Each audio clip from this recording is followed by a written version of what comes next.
ನೋಡಬೇಕಾದ್ರೆ ಯೇಸು ಕ್ರಿಸ್ತನ ಒಂದು ಅಂತ್ಯ ಸಮಯಗಳನ್ನು ನಾವು ನೋಡ್ತಾ ಇದ್ದೀವಿ ಶಿಲುಬೆ ಮೇಲೆ. ಹಲ್ಲೆಲೂಯಾ. ಇಲ್ಲಿ ವಾಕ್ಯ ನೋಡಬೇಕಾದ್ರೆ ತಂದೆಯಾದ ದೇವರ ಬಳಿಯಲ್ಲಿ ಯೇಸು ಕ್ರಿಸ್ತನ ಪ್ರಾರ್ಥನೆ. ಹಲ್ಲೆಲೂಯಾ. ಯಾವ ರೀತಿಯಾಗಿ ಪ್ರಾರ್ಥನೆ ಮಾಡ್ತಾ ಇದ್ದಾರೆ ಅಂದ್ರೆ, ನನ್ನ ದೇವರೇ ನನ್ನನ್ನು ಯಾಕೆ ಕೈ ಬಿಟ್ರಿ. ಹಲ್ಲೆಲೂಯಾ. ಇದೇ ವಾಕ್ಯನ ನಾವು ಮತ್ತೆ ಕೀರ್ತನೆ 22ನೇ ಅಧ್ಯಾಯದಲ್ಲಿ ಒಂದಿನ ವಾಕ್ಯ ನಾವು ನೋಡ್ಬೋದು. ಅದೇ ಸೇಮ್ ವಾಕ್ಯ ನಾವು ನೋಡ್ತೇವೆ, ಓದಲ್ಲ? ಕೀರ್ತನೆ ಹಲ್ಲೆಲೂಯಾ. ಅಂದ್ರೆ ಇಲ್ಲಿ ದಾವೀದ ಅರಸನು ಈ ವಾಕ್ಯನ ಅಂದ್ರೆ ಆತನ ಒಂದು ಕಷ್ಟದಲ್ಲಿ ಮಾತಾಡ್ತಾ ಇಲ್ಲ. ಇಲ್ಲಿ ವಾಕ್ಯ ನೋಡಬೇಕಾದ್ರೆ ಈ ಒಂದು ವಾಕ್ಯ ಯೇಸು ಕ್ರಿಸ್ತನ ಮಾತಾಡುವ ಮಾತನ್ನು ಮುಂಚಿತವಾಗಿ ಬರೆಯಲ್ಪಟ್ಟಿದೆ. ಹಲ್ಲೆಲೂಯಾ. ಹಲ್ಲೆಲೂಯಾ. ಅಂದ್ರೆ ನೋಡ್ಬೇಕಾದ್ರೆ ನೀವು ಈ ವಾಕ್ಯಗಳು ಕೇಳಲ್ಪಟ್ಟ ವಾಕ್ಯಗಳು ಎಲ್ಲವೂ ನೋಡ್ಬೇಕಾದ್ರೆ ಮುಂಚಿತವಾಗಿ ಮಾತಾಡಲ್ಪಟ್ಟಿದೆ, ಮುಂಚಿತವಾಗಿ ಬರೆಯಲ್ಪಟ್ಟಿದೆ. ಹಲ್ಲೆಲೂಯಾ. ನೋಡಿ, ಯೇಸು ಕ್ರಿಸ್ತನು ಈ ಒಂದು ಶಿಲುಬೆಯಲ್ಲಿ ಮಾತಾಡುವಂತ ಮಾತು ಕೂಡ ಮುಂಚೆ ಬರೆಯಲಾಗಿದೆ, ಬರೆಯಲ್ಪಟ್ಟಿದೆ. ಈ ವಾಕ್ಯನ ತೆಗೆದು ನೋಡಿ ಬೇಕಾದ್ರೆ 22ನೇ ಅಧ್ಯಾಯದಲ್ಲಿ ಅದು ಯೇಸು ಕ್ರಿಸ್ತನ ಒಂದು ಪಾಠದ ಕುರಿತು ಬರೆಯಲ್ಪಟ್ಟಂತ ಅಧ್ಯಾಯ. ಹಲ್ಲೆಲೂಯಾ. ಹಲ್ಲೆಲೂಯಾ. ಅಂದ್ರೆ ಯೇಸು ಕ್ರಿಸ್ತನು ತಂದೆಯಾದ ದೇವರ ಬಳಿಯಲ್ಲಿ ಪ್ರಾರ್ಥಿಸುವಂತ ಪ್ರಾರ್ಥನೆ. ಹಲ್ಲೆಲೂಯಾ. ಏನಂದ್ರೆ, ನನ್ನ ದೇವರೇ ಯಾಕೆ ನನ್ನ ಕೈ ಬಿಟ್ರಿ. ನೋಡಿ, ಈ ವಾಕ್ಯ ನೋಡ್ಬೇಕಾದ್ರೆ ಏನಕ್ಕಾಗಿ ಈ ಮಾತು ಯೇಸು ಸ್ವಾಮಿ ತಂದೆಯ ಬಳಿಗೆ ಕೇಳ್ತಾರೆ. ಹಲ್ಲೆಲೂಯಾ. ನೋಡ್ಬೇಕಾದ್ರೆ ಆ ಹಿಂದಿನ ವಾಕ್ಯನ ನೋಡ್ತೇವೆ. ಆ ವಾಕ್ಯದಲ್ಲಿ 27ನೇ ಅಧ್ಯಾಯ 45ನೇ ವಾಕ್ಯ ಓದಿ.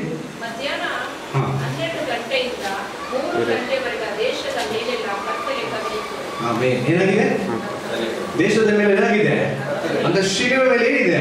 ಕತ್ತಲೆ. ಪ್ರತಿದಿನ ದೇವರ ವಾಕ್ಯದ ನೋಡ್ಬೇಕಾದ್ರೆ ನೀವು ಯೋಹಾನ 6ನೇ ಅಧ್ಯಾಯದಿಂದ ನೋಡ್ಬೇಕಾದ್ರೆ ನೀವು ಸ್ವಾಮಿ ಹೇಳ್ಕೊಂಡು ಬರ್ತಾರೆ ಅಂದ್ರೆ, ನಾನು ನನ್ನ ತಂದೆ ಏನಾಗಿದ್ದೇವೆ ಒಂದಾಗಿದ್ದೇವೆ, ನನ್ನ ತಂದೆ ನನ್ನ ಮಾತನ್ನು ಕೇಳುವಂತರಾಗಿದ್ದಾರೆ, ನನಗೆಲ್ಲ ಒಂದು ಪ್ರಾರ್ಥನೆಗೆ ಉತ್ತರ ಕೊಡುವಂತ ದೇವರಾಗಿದೆ, ಎಲ್ಲವನ್ನು ಹೇಳ್ಕೊಂಡು ಬರುವಂತ ದೇವರು ಇಲ್ಲಿ ಬಂದಾಗ ಏನಾಗ್ತಾ ಇದೆ? 3 ಗಂಟೆಗಳ ಕಾಲ ಮೌನ. ಪರಲೋಕದಿಂದ ಯಾರು ಆನ್ಸರ್ ಇಲ್ಲ. ಹಲ್ಲೆಲೂಯಾ. ಅಲ್ಲಿ ಸ್ವಾಮಿ ಕೇಳ್ತಾ ಇದ್ದಾರೆ, ನನ್ನ ದೇವರೇ ಯಾಕೆ ನನ್ನನ್ನು ಕೈ ಬಿಟ್ಟೆ. ಹಲ್ಲೆಲೂಯಾ.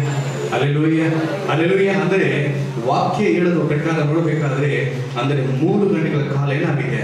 ಪರಲೋಕಕ್ಕೂ ಭೂಲೋಕ ಅಂದ್ರೆ ಯೇಸು ಕ್ರಿಸ್ತನಿಗೆ ಅಂತ ತಂದೆಯ ದೇವರು ಏನಾಗಿದ್ದಾರೆ? ಮೌನವಾಗಿದ್ದಾರೆ. ಈ ಕಾರ್ಯ ಆಗಲೇಬೇಕು. ಏನಾಗಬೇಕಾಗಿದೆ? ಈ ಬಲಿ ಆಗಲೇಬೇಕು. ಅಲ್ಲಿ ಕೆಲವು ಸ್ಥಳಗಳಲ್ಲಿ ಆಪರೇಷನ್ ಥಿಯೇಟರ್ಗೆ ಹೋಗುವ ಸಂದರ್ಭ ತನ್ನ ತಂದೆ ಮಕ್ಕಳಿಗೆ ಹೋಗ್ಬೇಕಾದ್ರೆ ಏನ್ ಮಾಡ್ತಾರೆ? ಆ ಥಿಯೇಟರ್ ಒಳಗೆ ಹೋಗ್ತಾರ ಇಲ್ಲ? ಏನಂತೆ? ಕೆಲವು ಸಮಯಗಳ ಕಾಲ ತಂದೆ ಆಚೆ ನಿಂತ್ಕೊಂಡು ಮೌನವಾಗಿ ಕಾಯ್ಕೊಂಡಿರ್ತಾರೆ. ಏನ್ ಮಾಡ್ತೀವಿ?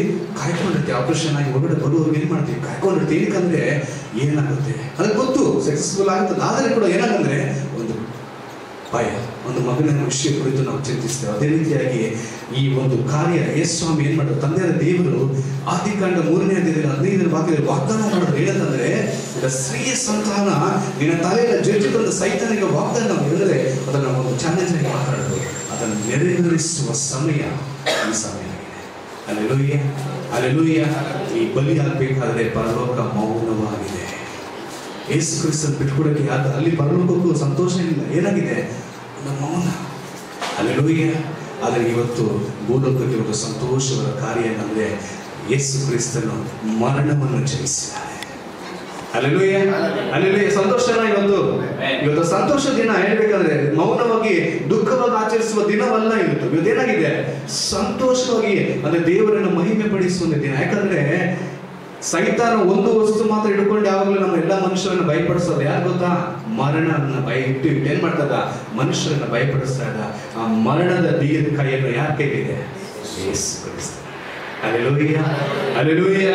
ಹಲ್ಲೆಲೂಯಾ. ದೇವರ ವಾಕ್ಯ ಹೇಳೋದಂದ್ರೆ, ನನ್ನ ದೇವರ ಅಂದ್ರೆ ದೇವರ ಬಳಿಯಲ್ಲಿ, ತಂದೆಯಾದ ದೇವರ ಬಳಿಯಲ್ಲಿ ಯೇಸು ಕ್ರಿಸ್ತನ ಪ್ರಾರ್ಥನೆ ಇರುತ್ತೆ. ಯಾಕಂದ್ರೆ ಪ್ರತಿದಿನ ಪ್ರತಿ ಕ್ಷಣ ಜೊತೆಗೆ ಇದ್ದು ನಡೆದಾಡುವಂತ ದೇವರು ಇವತ್ತು ಮೌನವಾಗಿರೋದಂದ್ರೆ ತಂದೆ ಬಳಿಯಲ್ಲಿ ದೇವರು ಕೇಳ್ತಾ ಇದ್ದಾರೆ, ಸ್ವಾಮಿ ಯಾಕೆ ಮೌನವಾಗಿದ್ದಾರೆ? ಹಲ್ಲೆಲೂಯಾ. ಹಲ್ಲೆಲೂಯಾ. ಹಲ್ಲೆಲೂಯಾ. ನಡೆದಂತ ಘಟನೆ ಹೇಳಿ ನಾನು ಕ್ಲೋಸ್ ಮಾಡ್ತೇನೆ. ಒಂದು ಬಾರಿ ಯಾವಾಗಲೂ ತಂದೆ ಜೊತೆಗೆ ಮಗ ನಡ್ಕೊಂಡು ಹೋಗ್ತಾ ಇರ್ತಾನೆ. ನಡ್ಕೊಂಡು ಹೋಗ್ತಾ ಇರೋ ಸಮಯದಲ್ಲಿ ಒಂದು ನಾಯಿ ಎದುರಿಗೆ ಬರುತ್ತೆ. ಬಂದಾಗೆಲ್ಲ ಅವನು ಎದುರಿಸೋದನ್ನ ಓಡುತ್ತಾನೆ. ಯಾಕಂದ್ರೆ ಏನ್ ಕಾರಣ? ಅಪ್ಪ ಅದರ ಜೊತೆಗೆ ಸಂತೋಷವಾಗಿ ಧೈರ್ಯ. ಒಂದು ದಿನ ಹೋಗ್ತಾ ಇರೋ ಸಮಯದಲ್ಲಿ ತನ್ನ ತಂದೆ ಸ್ವಲ್ಪ ಡಿಲೇ ಆಗೋದ್ರ ಜೊತೆಗೆ ಬರೋದು. ಮಗ ಮುಂದಕ್ಕೆ ಹೋಗ್ಬಿಟ್ಟ. ಸೇಮ್ ಅದೇ ನಾಯಿ ಎದುರು ಬರುವ ಸಮಯದಲ್ಲಿ ಹಿಂದೆ ತಿರುಗಿ ನೋಡ್ತಾನೆ, ಯಾರಿಲ್ಲ, ತಂದೆ ಇಲ್ಲ. ಇವನಿಗೆ ಭಯ. ಆದ್ರೆ ಏನ್ ಮಾಡ್ಬಿಡ್ತು, ಯಥಾರ್ಥವಾಗಿ ಬರುವಂತ ನಾಯಿ ಎದುರಿಗೆ ಬಂದ್ಬಿಡ್ತು. ಫೇಸ್ ಮಾಡಲೇಬೇಕು, ಅದನ್ನು ಫೇಸ್ ಮಾಡಲ್ಲ. Hallelujah, hallelujah. ಇವತ್ತು ಕೆಲವು ವಿಷಯಗಳಲ್ಲಿ, ಕೆಲವು ಸಮಯಗಳಲ್ಲಿ ಈ ರೀತಿಯಾಗಿ ನಾವು ಫೇಸ್ ಮಾಡಬೇಕಾಗತ್ತೆ. ಒಂದು ಸಮಯದಲ್ಲಿ ಮೌನವಾಗಿರುತ್ತೆ. ಯಾಕಂದ್ರೆ ಕಾರ್ಯ ಏನಂದ್ರೆ ದೇವರು ನಮಗೊಂದು ಚಾನ್ಸ್ ಕೊಟ್ಟಿದ್ದಾರೆ, ಅದನ್ನು ಯುದ್ಧ ಮಾಡಬೇಕು. Hallelujah, hallelujah. ಇವತ್ತು ದೇವರು ಮಾಡಿದಂಥ ಮಹತ್ ಕಾರ್ಯಗಳನ್ನು ನಮ್ಮ ಸ್ತೋತ್ರ ಮಾಡೋಣ. ಹಲ್ಲೆಲೂಯ.